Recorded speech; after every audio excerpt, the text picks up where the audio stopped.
Let's go to page 170 to begin stage 2 informative explanatory writing.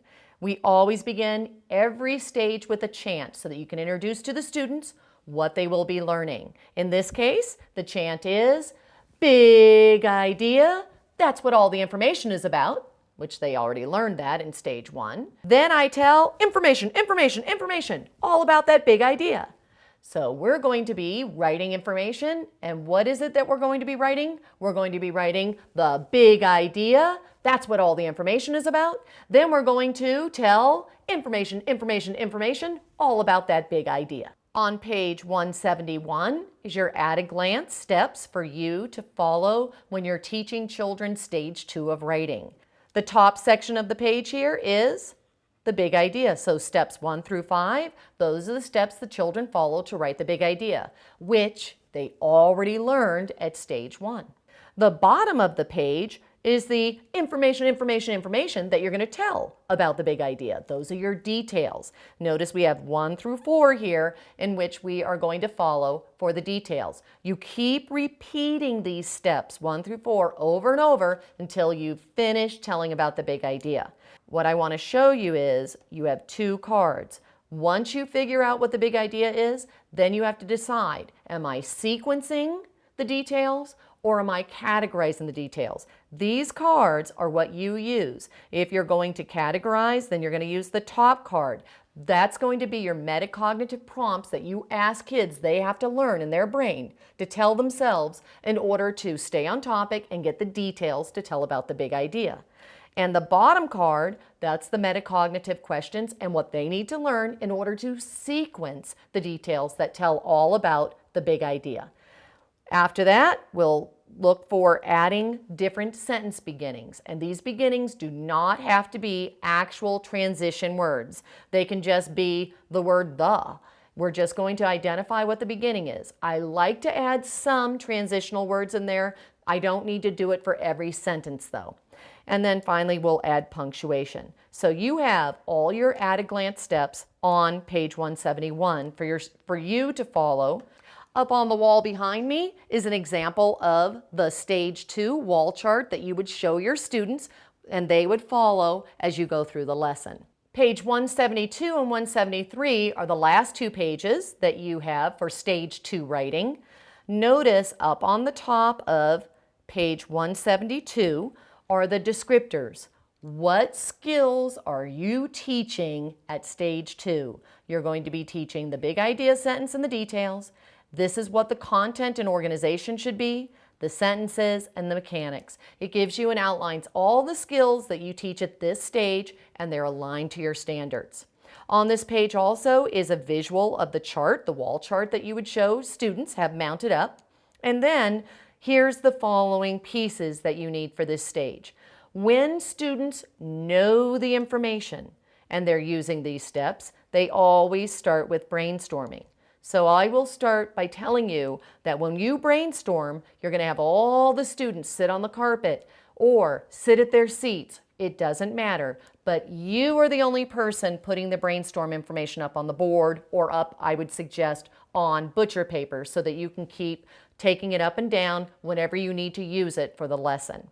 So you put up a blank piece of butcher paper. You have all the children turn to their buddies. They have to tell their buddy everything they need to know, and in this case, it was about what they learned about animals. So all the students were turning to each other, and they were thinking about everything they learned about animals, and they were sharing that with each other.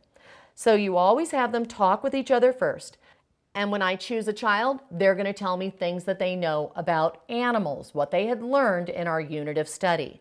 What happens, and this is very important, this is a finished brainstorm chart on page 172. When I was filling this out, what happened was kids tend to tell you details, not big ideas when they learn about information. They may say something like, mammals have fur. Okay, so I write mammals have fur. Notice up here, mammals have fur. And I write mammals and I drew some fur so they can keep warm, so they can be protected with their fur. Then another child may say something like, animals need air. What I'm going to say is, okay, so where would I put that? Where would I put that information? Am I going to put it over here where animals have fur?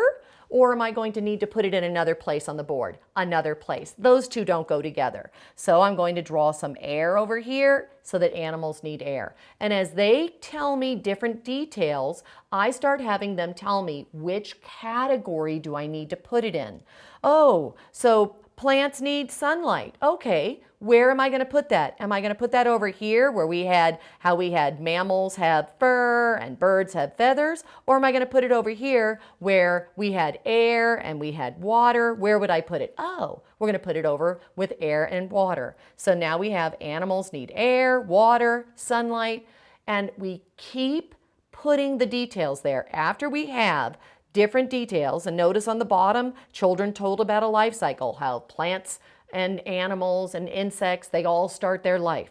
Okay, so I'm going to put that here. They start their life. Let's go ahead and get more information. And maybe someone says, oh, plants change and animals change and they grow and they, okay, so they grow and they change. So I'll put grow and change.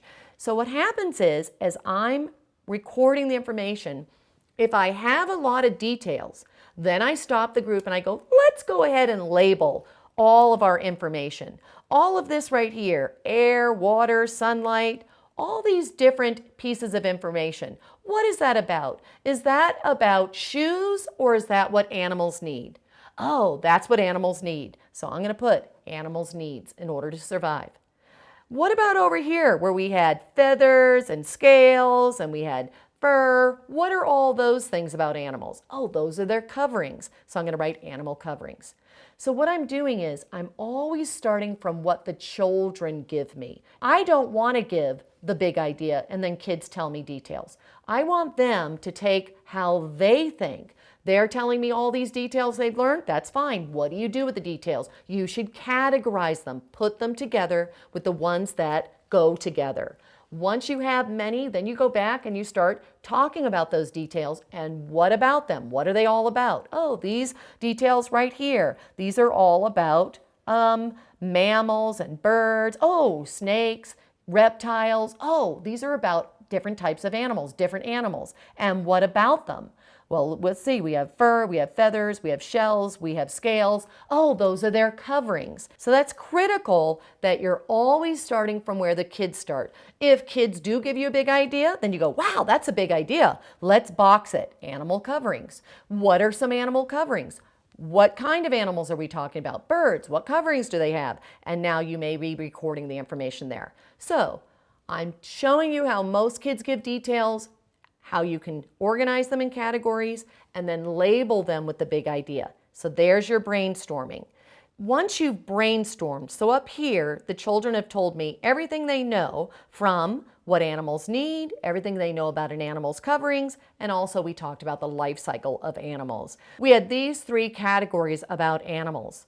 Now we're only going to choose one to write about, because what we're going to end up with is a simple paragraph, and a paragraph is a group of sentences that go together about one unifying idea. So we do not want to jump from different ideas. We're going to show the kids, look at this. We could write about what an animal needs. We could write about an animal's coverings or the life cycle. We can only choose one because we have to stay on topic. We have to talk just about that information. So we're going to choose one of these in order to use for our lesson.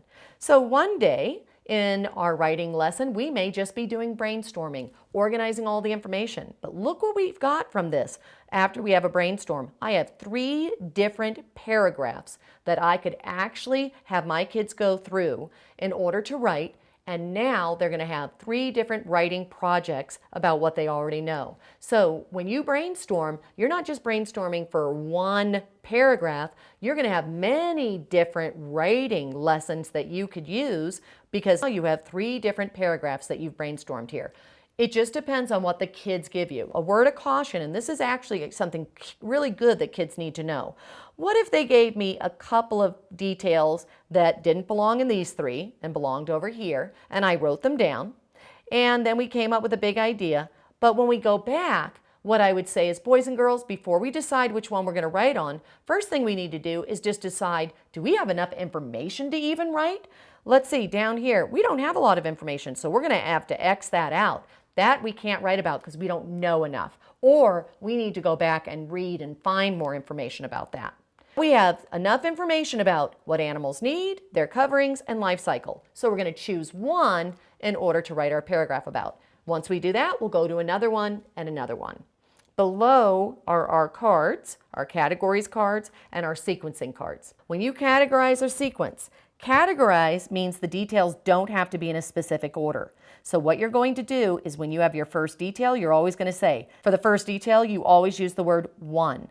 Tell about one, and then whichever word makes sense here. So if my big idea was, or animals need different things in order to survive, I'm going to say when we get to the details, tell about one thing, and then back to the big idea, animals need to survive.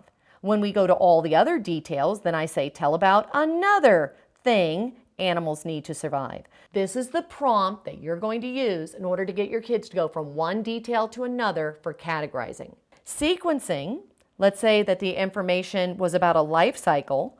Then we have our big idea, animals go through a life cycle. Now when we have to have our details, those details have to be in a certain order. We're going to sequence the information. So this is what the kids are going to hear you ask them, and you want them to eventually be able to internalize for themselves. Tell what happened first, and then we have our big idea, in the life cycle of an animal. Maybe they decided to write about a butterfly. Tell about what happened first in the life cycle of a butterfly. Then you go to the next detail. Tell what happened next. You keep saying next, next, next, next, next until you know it's the last detail. And then finally you would say, tell what happened last in the life cycle of a butterfly.